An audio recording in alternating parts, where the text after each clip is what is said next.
Saludos, vamos a continuar con el Congreso de Mercurio, Educación y Salud. La tecnología es algo que nos rodea día a día, es parte de nuestra vida cotidiana. Pero ¿usted está seguro si esa tecnología es amigable con el ambiente? Bueno, hoy vamos a comenzar un poco de eso.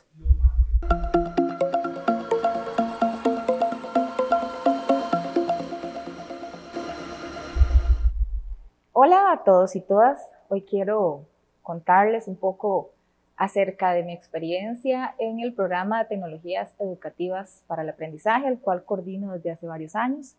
Mi nombre es Hazel Castro Araya, he trabajado en educación desde hace ya bastante tiempo en diferentes áreas y siempre me he vinculado a lo que me apasiona, que es la tecnología. En estos últimos años que he trabajado como coordinadora de este programa en la Facultad de Educación de la Universidad de Costa Rica, me he destacado por buscar un equipamiento que sea funcional, no solo para la parte del aprendizaje, sino también que tenga las características que en este momento se requieren para cumplir con las expectativas sostenibles y también que pues sean lo más eficientes posibles. Esperamos que cada vez, ¿verdad?, las instituciones, las empresas, podamos generar propuestas cada vez más amigables con el ambiente, más sostenibles y también que nos ayude a resolver las situaciones que se van presentando en los procesos de aprendizaje y que requieren de tecnologías específicas. Para profundizar en este tema tan interesante, hoy contamos con la presencia de dos especialistas en el campo, con la presencia del compañero Mauricio García y el compañero Emanuel Soto Castro, en los cuales van a conversar un poquito de su experiencia y nos van a contar sobre estos proyectos tan importantes que se están generando a nivel país. Perfecto, bueno, mi nombre es Mauricio García, realmente es un placer poder participar acá y compartir un poco de los conocimientos que hemos generado. Yo represento a la empresa Asesorías ACEPRA Centroamérica, es una empresa ya con 25 años de estar en el mercado y nos hemos dedicado durante toda la vida de la empresa a la venta de equipo audiovisual. Desde hace muchos años venimos preocupados, lógicamente, como todos, sobre el medio ambiente y precisamente uno de los equipos que más vendemos, o más vendíamos, porque ahora ya han cambiado las cosas, con pandemia y con todo esto ha cambiado mucho, son los proyectores multimedia. Los proyectores multimedia originalmente, bueno, eran aquellos videobeam que eran ya los más hace muchos años, que eran 3 rayos que emitían luz roja, verde y azul, se hacían coincidir en la pantalla y se formaba la imagen, y después se descubrió que el mercurio era un elemento el cual, si se excitaba eléctricamente, generaba mucha luz. Y eso fue una gran promesa en el avance de la tecnología. Entonces muchos de los fabricantes dijeron, esa es la forma en que podemos reemplazar esos tubos de proyección que eran enormes por lámparas. Se empezó el desarrollo del mercurio en las lámparas y se utilizó vapor de mercurio. Y el vapor de mercurio es lo que se inyecta en estas lámparas y funcionan. Ha funcionado muy bien, realmente es una muy buena solución. Durante el desarrollo de todo esto, la tecnología fue creciendo y los proyectores cada vez fueron más compactos, más pequeños, más eficientes, ¿verdad? Sin embargo, se empezó a dar la preocupación por el uso del mercurio. En el caso de las lámparas, estas tienen una ampolleta, la cual tiene vapor de mercurio en cantidades que podemos considerar importantes. Tal vez ahora podemos extender un poquito este dato para tener algunos números que son importantes, ¿verdad? Y la tecnología definitivamente fue cambiando. Y muchas personas preocupadas por esto empezaron a desarrollar otras tecnologías como la LED y la láser, que es lo que hoy prácticamente está gobernando el mercado. Pero ahora cambia, ahora también, y estamos pasando al uso de las pantallas interactivas, que tal vez ahora podemos extendernos un poquito más sobre eso. Muchísimas gracias, Mauricio. Qué gusto. Mi nombre es Emanuel Soto Castro. Represento a la empresa Siglo Iluminación, ubicada acá en Costa Rica. Para mí es un gusto, como gerente de la empresa, poder presentar algunas iniciativas de tecnología en las que la aplicación LED ha venido a solucionar, a maximizar, a aumentar la facilidad de vida de las personas. Esto es tan sencillo como que usted pueda mirar a su alrededor y darse cuenta que en el bolsillo porta un LED o que a su alrededor ya existen aplicaciones similares en tecnología. El beneficio de esto también lo vamos a conversar a través de esta conversación, pero para mí la mejor forma de definir es que hay que apasionarse de la tecnología. Tenemos que amar, ver cómo funciona y ahora sí, utilicemos cruces de esta, ¿verdad? Desde el hogar, esto es una de las puertas de acceso en la que hemos visto que en los hogares costarricenses hay muchos sitios en los que no habían hecho un cambio a tecnología LED y tienen afectaciones respecto al calor de un espacio físico por el tipo de iluminación sencillamente que utilizan. Entonces hemos venido a asesorar, hemos venido a dar acompañamiento. Y en cuestiones más divertidas podría ser en pequeños congresos en los que la gente quisiera tener una luz cambiante que sea flexible y que puedan colocar en un espacio muy pequeño. Entonces, cuando ponen un reto de estos, yo me imagino en la flexibilidad de las tiras LEDs que vos podés, antes era ver cómo metías un bombillo ahí, ¿verdad? Ahora es cómo le das vuelta a un espacio físico y eso, el beneficio de entorno ha sido muy agradable. Entonces, quiero contar de estas experiencias y también generar algunos retos a las personas que vean esto respecto a las aplicaciones en la agricultura, en la tecnología de agricultura, cómo benefician la producción, en la salud, cómo sencillamente portar pequeñas lámparas de iluminación UV desinfectas áreas. Con todo el tema COVID, el crecimiento de ventas fue muy amplio en el sector salud. Y en la industria también, cómo logramos que ambientes con una iluminación correcta a partir del LED puedan permitirnos ver colores en el entorno que antes no percibíamos o que percibíamos diferentes. Y esto cómo hay una afectación emocional en las personas. Entonces, aquí estoy a su disposición y vamos a esto. Don Mauricio, cuéntenos, ¿cuáles proyectos están trabajando en este momento en el campo de las tecnologías? Ok, bueno, muy interesante porque eso tiene toda una historia. Lo que estamos trabajando hoy es producto de un desarrollo que se ha venido dando a nivel mundial. Originalmente lo que más comercializábamos eran proyectores, pero sin lámpara, ¿verdad? O sea, proyectores que tenían, en el caso nuestro, eran proyectores híbridos LED láser, el cual no utilizaba mercurio, ¿verdad? El producto fue un producto muy exitoso por muchos años, pero las tendencias del mercado, los costos de producción de algunas tecnologías han hecho que los proyectores, el negocio en sí se vea un poco en línea para abajo, ¿verdad? Entonces ha venido ganando mucho terreno las pantallas, ¿verdad? Los tanques, que es todo el módulo completo, por un asunto de tecnología y de desarrollo y de producción, han venido a la baja en el precio, lo que antes no era así. Antes era muy, muy caro. De hecho, la gente descartaba comprar una pantalla en relación a un proyector porque el precio no daba. Hoy es distinto. Hoy prácticamente estamos uno a uno con los precios de las pantallas respecto a los proyectores. Entonces, la empresa se ha diversificado después de pandemia, que lógicamente fue un punto de inflexión para todos. Los proyectores también, las pantallas, con el asunto que todas las personas se fueron para las casas, muchas, ¿verdad?, en lo que es teletrabajo. Entonces, la parte de proyectores, que lo que se ocupa son gentes para compartir información, no estaban. Entonces, prácticamente ese negocio se detuvo y la empresa como tal se reinventó, se tuvo que sostener, ¿verdad?, durante los años que llevamos, porque ya son años. Yo pensaba que aquello eran 15 días, ¿verdad? Y estamos todavía hoy, después de un par de años, y seguimos luchando. En este momento la empresa está dedicada totalmente a lo que son las pantallas interactivas, ¿verdad?, que realmente es una solución tecnológica mucho más eficiente, que lo era antes y era ya de conocimiento general, pero se descartaba por los costos. Ya hoy no. Hoy ya esto ha cambiado y pues de ahí estamos empujando muy, muy fuerte la parte de las pantallas interactivas a nivel institucional, a nivel educativo, a nivel corporativo. Les comentaba que incluso en las empresas ya aquellas salas de reuniones que se veían mucho de 20 personas ya prácticamente no hay. Son pequeñas salas de 5 o 6 personas. Incluso ahí los usuarios nos comentan que los proyectores calientan, no tienen espacio, tienen que instalarse encima de la mesa, los cables por todo lado. Entonces, de una u otra manera no son muy cómodos. Entonces, están optando por una pantalla que se coloque en la pared, que ya es Wi-Fi, ya tiene Bluetooth, ya nos podemos conectar, no tenemos cables, no hay tanto calor. Entonces, precisamente en eso es lo que estamos en estos momentos. Qué interesante que comenta al respecto de esta evolución tecnológica que ha tenido el proceso del cambio del proyector a la pantalla interactiva, porque es algo que ha sucedido en la Facultad de Educación. Desde hace varios años hemos venido en un proceso de transformación y también relacionado con el costo, ¿verdad? El costo que tiene un proyector o que tiene un proyector con respecto a una pizarra interactiva, que era lo que teníamos acceso hace un tiempo.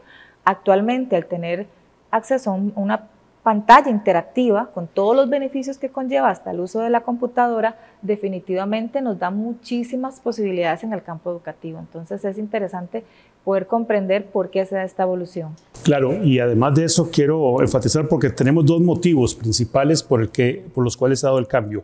Uno es por la reducción de costo a nivel de producción de las pantallas y otro que es un poquito más técnico, pero es importante comentarlo. Las lámparas de los proyectores, ¿verdad? Como le comento, tienen una ampolleta que tiene vapor de mercurio adentro. Normalmente lo que tenemos en esas ampolletas es de 20 a 25 miligramos de vapor de mercurio. E imagínense que las organizaciones de salud todos los años disminuyen esa cantidad de mercurio que es aceptable que un ser humano tenga contacto con él.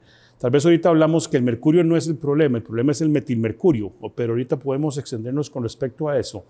Pero imagínense que si tenemos 23 miligramos de mercurio en una ampolleta de una lámpara de un proyector, las organizaciones de salud en este momento lo que permiten es 1.6 microgramos por kilo de masa corporal para un ser humano. O sea, para una persona que pesa 70 kilogramos, estamos hablando que ya 100 microgramos, ya estamos llegando al nivel de contaminación que es preocupante. Y una lámpara tiene 23 miligramos. O sea, son miles de veces más una sola lámpara de cantidad de mercurio que nos pueden afectar. Hay otro factor que es muy interesante.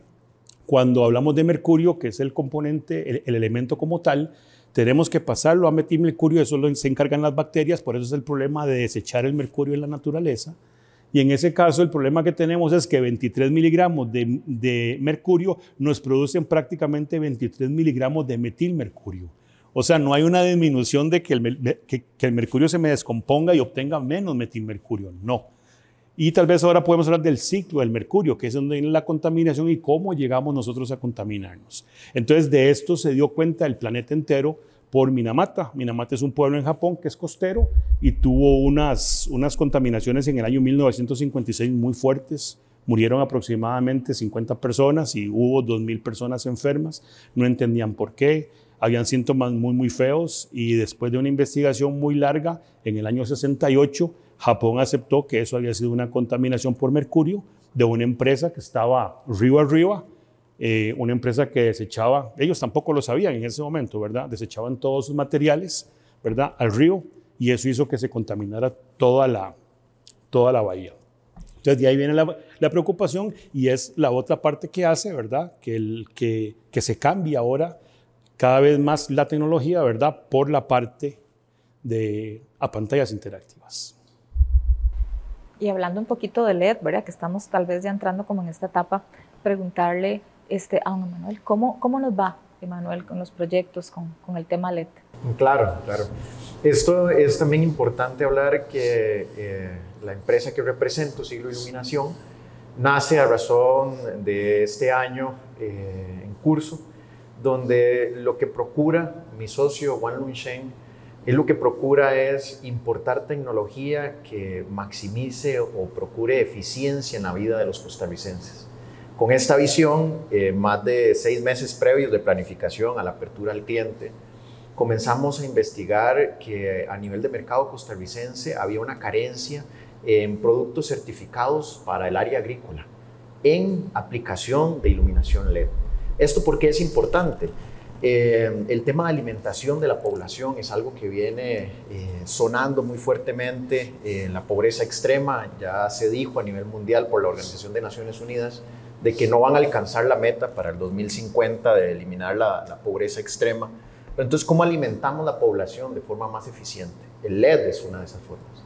Y hemos procurado que los productos que nosotros hacemos ingresar al país tengan una certificación a través de la UCR. Fue un proceso que nos llevó bastante tiempo, inversión de recursos, pero tenemos la garantía de que las personas que accedan a este tipo de iluminación tienen una frecuencia par, que es lo que permite activar fotosintéticamente a las plantas. Entonces, ya producir en laboratorios o en pequeñas granjas cerradas o en nuestras casas, donde la iluminación del sol es uno de los problemas más frecuentes en el que vemos apachurrada una planta que pusimos que le pega mucha sombra, pero es de sol, ¿sí? Es el mismo principio. Si queremos producir en nuestra pequeña granja en la casa, debemos de tener asistencia de iluminación para o incrementar el crecimiento de la planta o para mejorar el fruto. Estos ya son investigaciones realizadas de años. Si queremos aumentar el crecimiento del fruto del tomate, podemos directamente beneficiarla con iluminación LED.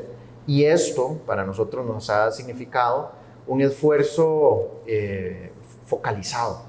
Creo que eso es como una punta de lanza. No es solamente invertir en productos para que usted en su casa o en su granja o en la producción que usted realiza tenga un producto de iluminación LED, sino que sea el correcto, que tenga la frecuencia de iluminación correcta, que en el margen de iluminación de rojos, verdes, azules, qué es lo que mi planta necesita, ¿verdad? Y ahí es donde estamos dando asesoría a nuestros clientes, estamos ayudándoles. Tenemos ahora en Cartago una urgencia muy interesante que nos dicen, bueno, viene la época del año en el que la radiación del sol baja más, entonces ahora sí, ¿qué podemos hacer para seguir produciendo flores? ¿Sí? Y nosotros nos comprometimos con la organización y hemos estado realizando investigación de cómo nuestras lámparas están beneficiando a partir de la floración de las especies que tienen en los invernaderos para que la producción continúe, para que el mercado no se desabastezca y podamos también entender que esto, una flor da vida, ¿verdad? Transmite emociones, pero nadie se imaginaría que atrás de esto tenemos tecnología LED, ¿verdad? Y que enhorabuena viene limpia de todos estos procesos de contaminación que en su momento quizás la investigación lo permitía y nos dimos cuenta como humanidad que era necesario retirarlo, ¿verdad? Entonces, esto es interesante. Igual les comentaba al inicio el tema de la salud, ¿verdad? Cómo tener una pequeña lamparita de iluminación UV permite desinfectar un teléfono en segundos, mata las bacterias, comprobado, no hay duda, pero la frecuencia correcta de iluminación LED. Eso es lo que nosotros estamos enfocados y agradezco mucho también una oportunidad para poder comunicarlo con los televidentes de este video para que también sepan que podrían estar invirtiendo en productos que no tienen una certificación real y con una buena iniciativa, un buen ánimo de tener algo que beneficie en la desinfección, no es un producto certificado. Entonces, que se acerquen a proveedores que tengan experiencia en el mercado, que se acerquen a proveedores que tengan conocimiento y que garanticen que esto les va a beneficiar en el área que necesiten. Qué interesante realmente ver todo este proceso de evolución del LED, ¿verdad? Y cómo está influenciando ahora muchísimas etapas y campos de nuestra vida. Pero ¿por qué elegir LED al final? Ok, bien. El LED originalmente hace algunos años se empezó con pequeñas lucecitas que todos conocemos en las cámaras fotográficas, esos bombillitos rojos, ¿verdad? Esos son LEDs, pero son LEDs de muy poco brillo. Entonces realmente no tienen una aplicación real para sistemas visuales.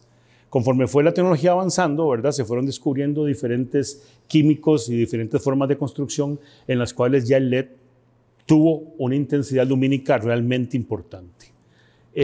Hace aproximadamente 10 años se empezó en una curva, yo digo ascendente, muy fuerte, ¿verdad? Empezaron a mejorarse el rendimiento lumínico de los LEDs. ¿Por qué cambiamos o por qué deberíamos de cambiar la iluminación tradicional, ¿verdad? Por LED. Bueno, porque el LED no utiliza mercurio. Normalmente en nuestras casas los bombillos incandescentes, los bombillos tradicionales no tienen mercurio, pero los fluorescentes sí. Tienen una parte de mercurio que les ayuda a dar la luz que en este momento tenemos. Es interesante otro dato que, por ejemplo, según las organizaciones de salud, todo lo que tiene que ver con iluminación que tiene mercurio aporta, bueno, hay una contaminación que es la contaminación antropógena. Esa es la contaminación que el ser humano le mete al medio ambiente, ¿verdad? Porque el mercurio en sí existe. Es un elemento que está en la naturaleza, pero está quieto, nadie lo toca, la naturaleza se encarga de él y no tenemos ningún problema. Pero al nosotros ya involucrarnos en esto, ¿verdad? Esa contaminación antropógena, que es la que nosotros aportamos, nos complica las cosas. Entonces, un dato muy interesante es que según las organizaciones de salud, en este momento todo lo que tiene que ver con iluminación, incluyendo fluorescentes, lámparas de mercurio, lámparas de proyectores, están dando hasta un 2% del total de contaminación que estamos haciendo. Entonces, solamente en iluminación un 2% no pareciera mucho, pero a nivel mundial y a nivel global un 2% es muy considerable. Y yo creo que es una buena excusa, si lo podemos ver así, para tomar la decisión de dejar de utilizar bombillos o fluorescentes tradicionales y trabajar con LED, ¿verdad? Creo que es un punto muy válido para tomar esa decisión. Yo quisiera aportar ahí, aprovechando la situación, de ese bonito recuerdo que podemos tener muchos de que se nos quemaba la luz en casa, ¿verdad? Y le decía, hey, papito, Miguelito, por favor cambie el bombillo, ¿verdad? Y lo primero que ocurría era que lo agarraba y decía, ¡ay, me quemé! ¿Verdad? En ese momento se ve una oportunidad para entender que se está desperdiciando la energía, ¿verdad? Sí. Y ese desperdicio en los hogares, muchas veces creo que no nos damos cuenta que es una buena oportunidad de invertir. Cambiar un bombillo en casa por un LED, aunque no se haya quemado. Y ahora, el desecho correcto de este también va a ser muy importante, ¿verdad? Para esto entiendo las campañas de recolección, de reciclaje. Estrictamente esto tiene que ingresar a través de un centro de acopio. No se puede desechar un fluorescente incandescente de forma tradicional por los gases que internamente tienen. Un bombillo de esto de la misma manera. Entonces yo insto a las personas que están viendo esta información de que puedan proceder a centros de acopio a desechar esto una vez que los cambien por LED.